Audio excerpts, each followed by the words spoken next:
कभी किसी गरीब को देखा है, धूल में सना, फटे कपड़ों में लिपटा, मगर आंखों में कोई रोशनी लिए?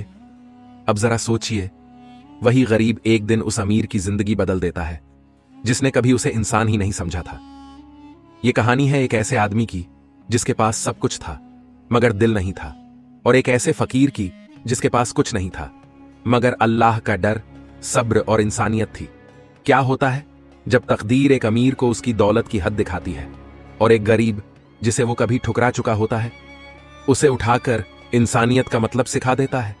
ये कोई अफसाना नहीं, ये एक हकीकत है जो आपके दिल को तोड़कर फिर जोड़ देगी अल्लाह के साथ। शहर का बाजार था, लोगों की चहल पहल से गली महक रही थी, दुकानों पर रौनक थी। गर्मी का मौसम था मगर माहौल में एक अजीब सुकून भी था। उस गली के नुक्कड़ पर एक शख्स हर रोज नजर आता था। उसके जिस्म पर पुराने चिथड़े कपड़े थे, दाढ़ी में सफेदी आ चुकी थी और आंखों में एक नूर था जो सादगी से भरा हुआ था। लोग उसे अब्दुल्ला बाबा कहते थे। किसी को कुछ कहता नहीं था, बस एक दरख्त के नीचे बैठा रहता और अल्लाह का जिक्र करता रहता। कभी किसी भूखे को अपनी सूखी रोटी दे देता, कभी किसी बच्चे को दुआ देता। मगर इस शहर में एक और शख्स था, इनायत मियां। इनायत मियां का नाम सुनते ही लोग सर झुका लेते थे।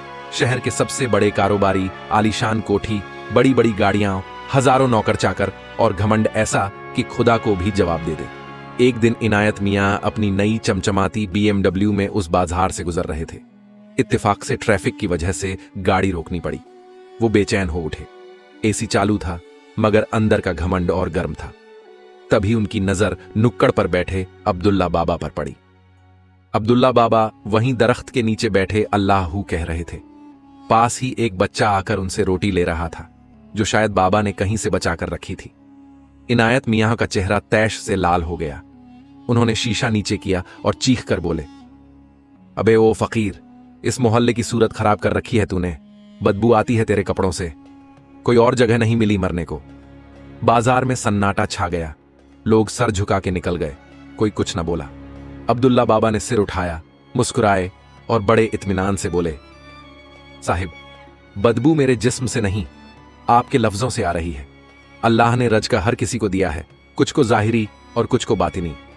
आपको दौलत मिली है, हमें सब्र मिला है। इनायत मियां का चेहरा और तमतमा गया। उन्होंने गाड़ी आगे बढ़ाई और वहां से निकल गए। इनायत मियां को उस दिन अब्दुल्ला की बातें जहर लगीं। गाड़ी में बैठते हुए उन्होंने अपने ड्राइवर से कहा, यह फकीर तो बहुत बदतमीज है, लगता है इसे इस मोहल्ले से हटवाना पड़ेगा। ड्राइवर ने कुछ न कहा मगर अंदर से कांप गया। इनायत मियां को यह आदत थी, उन्हें कोई टोक दे ये बर्दाश्त नहीं था।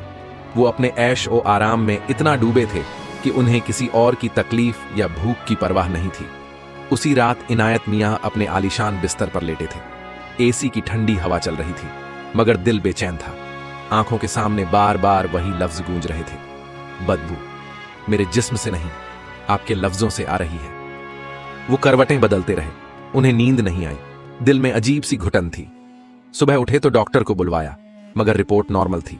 एक हफ्ते बाद उनका कारोबार गिरने लगा। बैंक से नोटिस आया, टैक्स का मामला उलझा, पार्टनर ने धोखा दिया। नौकर एक एक करके छोड़ने लगे। बीवी और बच्चे किसी बहाने बाहर चले गए। इनायत मियां की दुनिया जैसे पलट गई। अब वो गाड़ी से नहीं, रिक्शे से चलते थे। चेहरे पर हवास बिखरे हुए थे। दुनिया की नजरों में उनका रुतबा अब धुंधला पड़ गया था। एक रोज इनायत मियां एक पुरानी दुकान में बैठे थे जब अचानक उन्हें चक्कर आया और जमीन पर गिर पड़े। लोगों ने पहचाना भी नहीं, किसी ने मदद न की। तभी दूर से एक आवाज आई, अरे इनायत मियां, क्या हुआ आपको? ये आवाज अब्दुल्ला बाबा की थी। बाबा ने उन्हें सहारा दिया, अपने कांधे पर उठाया और अपनी झोंपड़ी में ले गए। अब्दुल्ला बाबा ने उन्हें पानी पिलाया, रोटी दी और दुआ की, या रब, इस बंदे को तूने बहुत दिया मगर उसने तुझसे राब्ता तोड़ लिया। अब तू इसे राह दिखा, इससे जिंदगी की हकीकत वाकिफ कर। इनायत मियां की आंखों से आंसू बहने लगे। उन्होंने कांपते लफ्जों में कहा, बाबा, मैंने आपको बहुत तकलीफ दी, आपको हकीर समझा, मगर आज मुझे पता चला कि असली दौलत क्या होती है। आप तो दौलतमंद निकले और मैं मुफलिस। Double asterisk. इनायत मियां की आवाज कांप रही थी, आंखों से आंसू बह रहे थे, जिस्म कमजोरी से लरज रहा था।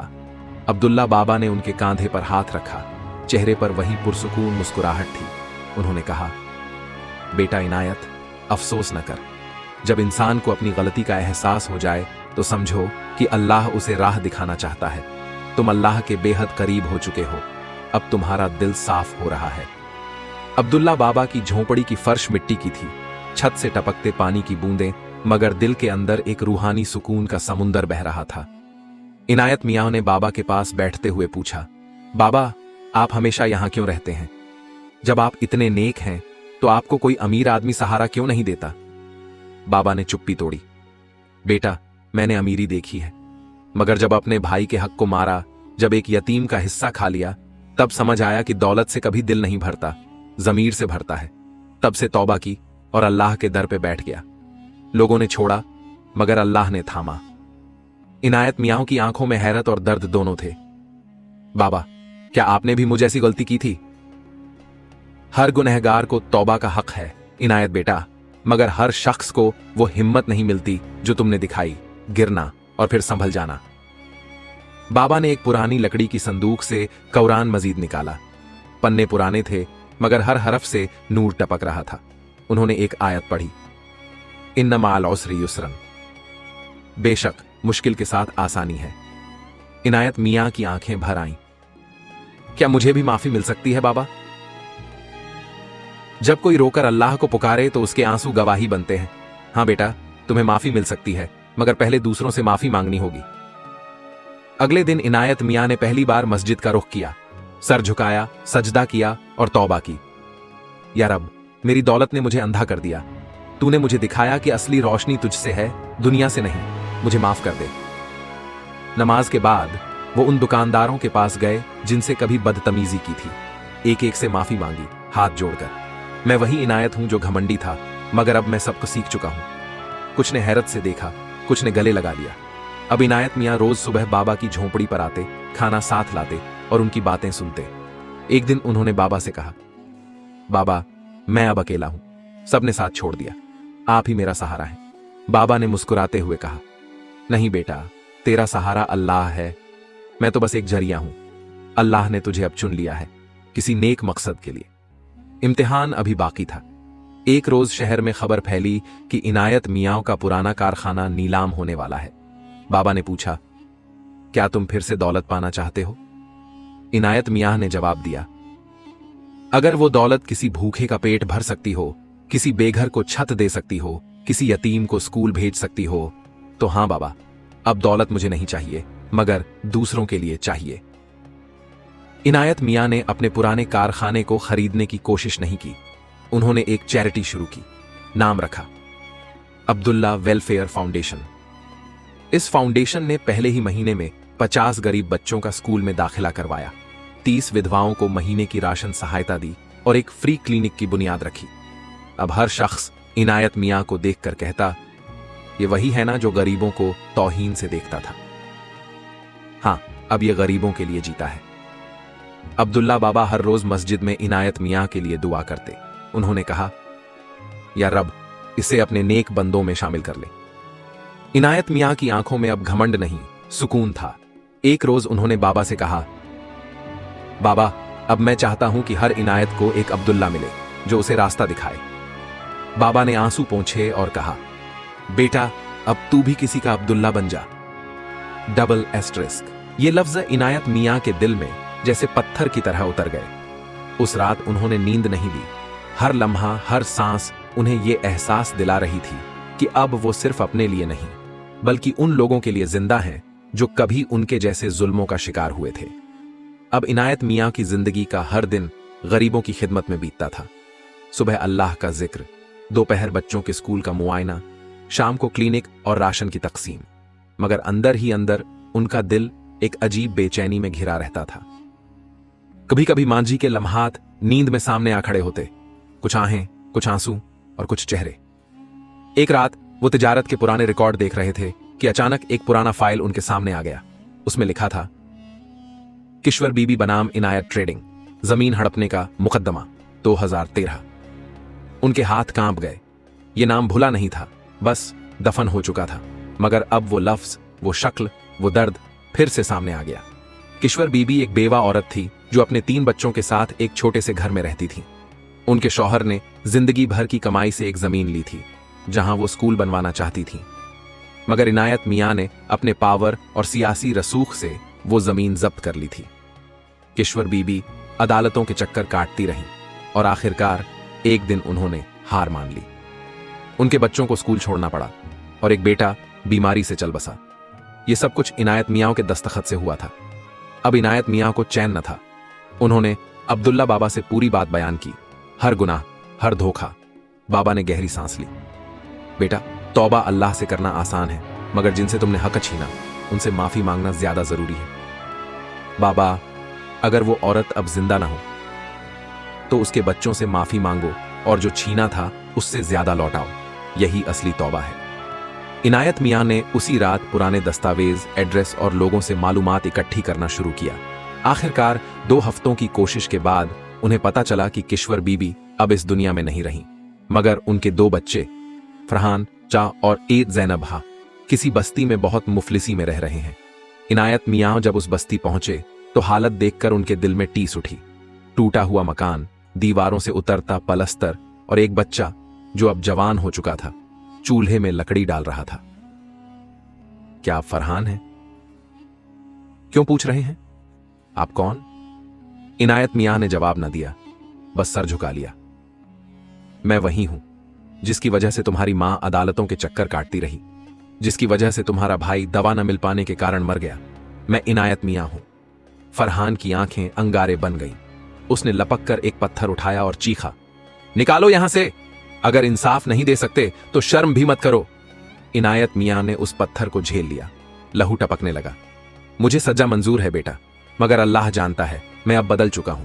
जो छीना था उसे लौटाने आया हूं, उससे कहीं ज्यादा लेकर। इसी दौरान अंदर से एक लड़की बाहर आई, जैनब।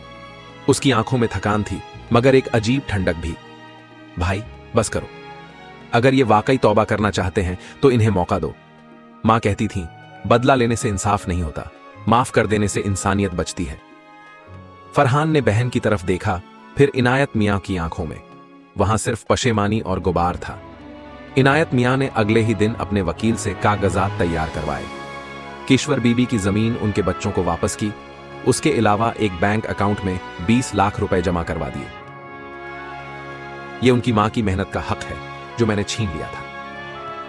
फरहान और जैनब ने इनायत मियां को माफ कर दिया और यहीं से शुरू हुआ एक नया सफर, एक स्कूल की तामीर। जिस जमीन पर इनायत मियां ने फैक्ट्री बनाने का सपना देखा था, अब वहां किश्वर बीबी मेमोरियल स्कूल मान बन रहा था। पहला पत्थर फरहान ने रखा और फीता जैनब ने काटा।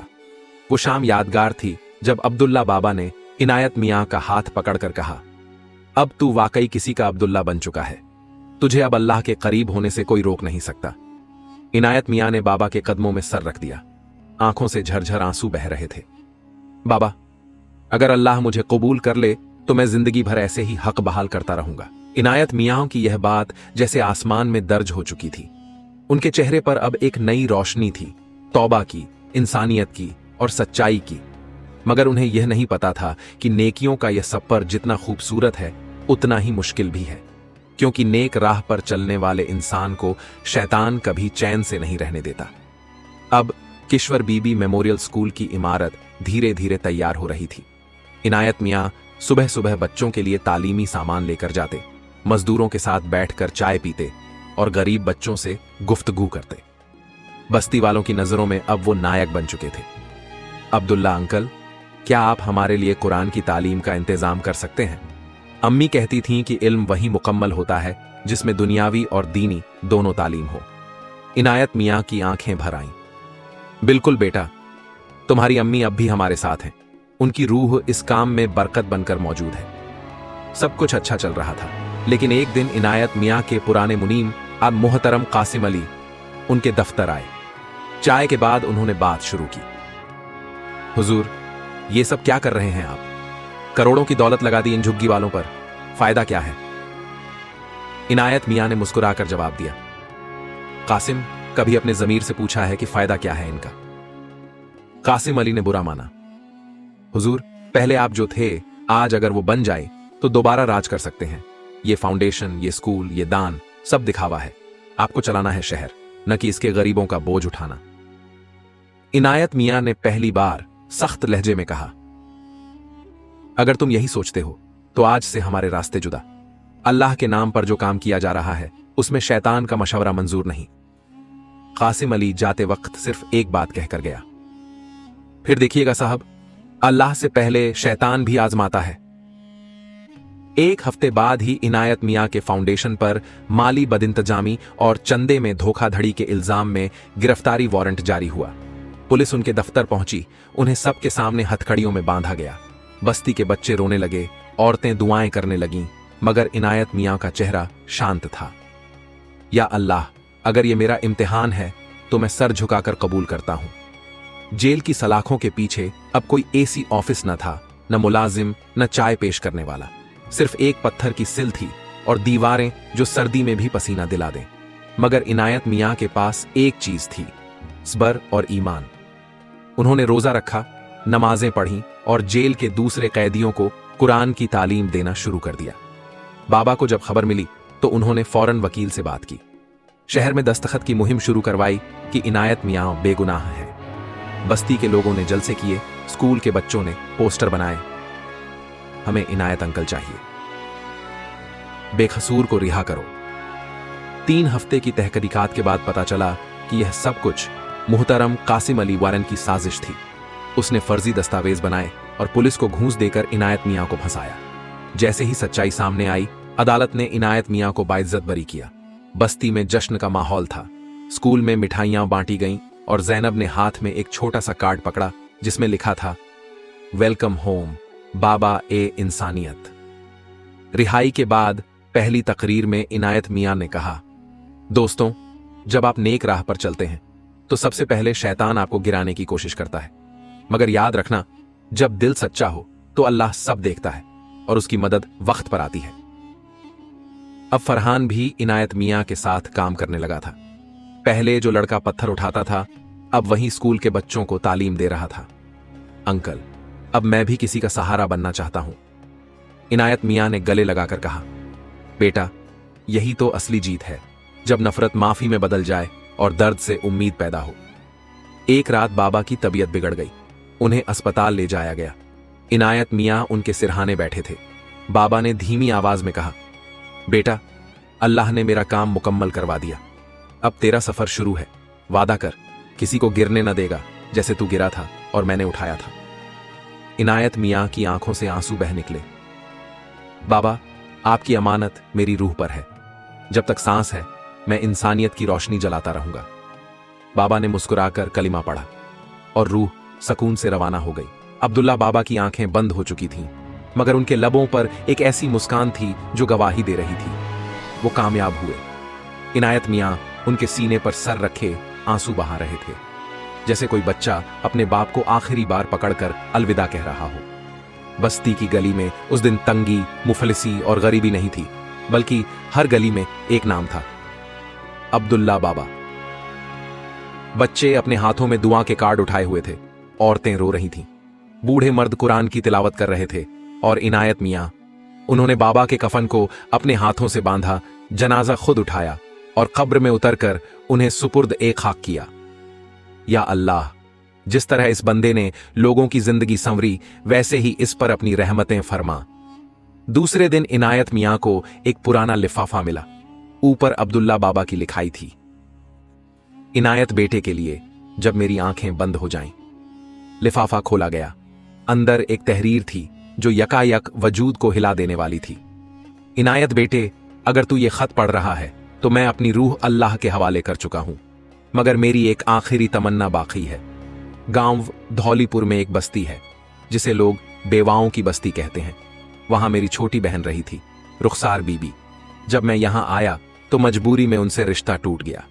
बाद में मालूम हुआ कि वो और उनके जैसे सैकड़ों लोग वहां मुफलिसी, जुल्म और भूख में जीते हैं। मेरा दिल हमेशा वहां के लिए तड़पता रहा, मगर अब मेरी सांसें साथ नहीं दे रही। इनायत बेटा, मेरा ये कर्ज उतार दे। वहां एक स्कूल, एक दवाखाना और एक पनाहगाह बनवाना और एक मस्जिद, ताकि रूह को सुकून मिल सके। तेरा बाबा अब्दुल्ला। इनायत मियां ने बगैर एक पल गंवाए फरहान और जैनब को साथ लिया और धौलीपुर की तरफ रवाना हुए। रास्ता कच्चा उबड़ खाबड़ था, जैसे वक्त की गर्द वहां अब तक बैठी हो। बस्ती पहुंचे तो हर ओर मायूसी थी। झोंपड़ियां, टूटे घर, फटे कपड़ों में लिपटे बच्चे, औरतें जिनके चेहरों पर जिंदगी के हर गम का नक्शा था। इनायत मियां ने जब रुखसार बीबी का नाम लिया तो एक बूढ़ी औरत कांपती हुई बाहर आई, कमजोर बदन मगर आंखें अब्दुल्ला बाबा जैसी। तुम मेरे भाई के दोस्त हो? इनायत मियां ने हाथ जोड़े। बिल्कुल अम्मा, बाबा ने आपके लिए वसीयत छोड़ी है। अब उनकी रूह को सुकून तभी मिलेगा जब मैं आपकी बस्ती को रोशन करूं। रुखसार बीबी फूट फूट कर रोने लगी। कभी नहीं सोचा था कि मेरा भाई मुझे फिर से जिंदगी देगा। अब हर तरफ काम शुरू हो गया। कारीगर बुलाए गए, शहर से डॉक्टर और इंजीनियर आए। इनायत मियां ने अपने पूरे फाउंडेशन की ताकत झोंक दी। हर ईंट पर एक नाम लिखा गया, अब्दुल्ला। फरहान स्कूल के नक्शे पर काम कर रहा था और जैनब औरतों के लिए सिलाई केंद्र चलाने लगी थी। मगर जैसे जैसे काम आगे बढ़ा, नजदीकी गांवों के कुछ रसूखदार लोग परेशान होने लगे। उनमें से एक था वकारुल मुल्क, एक जमींदार जिसे इस बस्ती की जमीन पर आंख थी। वो साजिशें करने लगा, कभी मजदूरों को डराना, कभी मटेरियल रोकवाना, और आखिरकार एक रात स्कूल की अधूरी इमारत में आग लगवा दी। सुबह जब इनायत मियां पहुंचे तो वहां सिर्फ राख बची थी। फरहान ने सर थाम लिया। जैनब की आंखों से आंसू बह रहे थे और रुखसार बीबी बेहोश हो गई। या अल्लाह, क्या यह भी इम्तिहान है? इनायत मियां वहीं बैठ गए, मगर इस बार आंसू नहीं थे बल्कि हिम्मत थी। अगर एक बार नहीं तो 10 बार बनाएंगे, मगर रुकेंगे नहीं। इनायत मियां ने वकारुल मुल्क के खिलाफ मुकद्दमा दर्ज कराया। सबूत थे, गवाह थे, और इस बार शहर उनके साथ था। अदालत ने वकार को 7 साल की सजा दी और बस्ती को सरकारी तहफ्फुज देने का हुक्म दिया। 3 महीने बाद बस्ती की तस्वीर बदल चुकी थी। अब वहां एक शानदार स्कूल था, मस्जिद की अजानें थीं और एक दवाखाना जहां मुफ्त इलाज होता था। रुखसार बीबी ने अपने हाथों से इनायत मियां को दुआ दी। बेटा, तू तो अब्दुल्ला से भी आगे निकला। एक शाम मस्जिद में मगरिब की अजान के बाद इनायत मियां को एक ख्वाब आया। बाबा सफेद कपड़ों में मुस्कुरा रहे थे। बेटा, तेरा वादा पूरा हुआ। अब तू जहां भी जाएगा मेरी दुआ तेरे साथ होगी। सबक: अगर आपने इस वाकये को आखिर तक देखा और सुना तो जरा सोचिए, एक गुनाहों में डूबा अमीर इंसान कैसे एक गरीब की मदद से फकीर बन गया, कैसे एक ताना मारने वाला तौबा करने वाला बना, कैसे दौलत से नहीं दिल से रोशन होती है जिंदगी। अगर आज भी आपके आसपास कोई भूखा, बेघर, मजबूर है तो उस पर रहम करो। शायद अल्लाह तुम्हें उस रहमत की बदौलत बख्श दे। या अल्लाह, मेरे दिल को तौबा की तरफ मोड़ दे। मेरी आंखों को वो आंसू दे जो सिर्फ तेरे लिए बहें। मेरे हाथों को ऐसा बना कि हर मजबूर की मदद हो जाए, और मेरी मौत उस वक्त दे जब तू मुझसे राजी हो जाए। अमीन या रब्बल आलमीन। वीडियो को लाइक करें ताकि हमें और हौसला मिले। अपने दोस्तों और परिवार के साथ शेयर करें ताकि और लोग भी इस वाकया से सबक ले सकें। चैनल को सब्सक्राइब करें और बेल आइकॉन दबाएं ताकि आप हमारी नई कहानियों को मिस न करें। कमेंट में बताइए कि इस वाकया ने आपको क्या सबक दिया। लॉग और आपको स्क्रीन पर हमारी वीडियो दिख रही होगी, उससे भी देखें और कुछ अच्छा सीखे। जल्दी मिलते हैं एक और नई इबरतनाक इस्लामिक कहानी के साथ। अल्लाह हाफिज।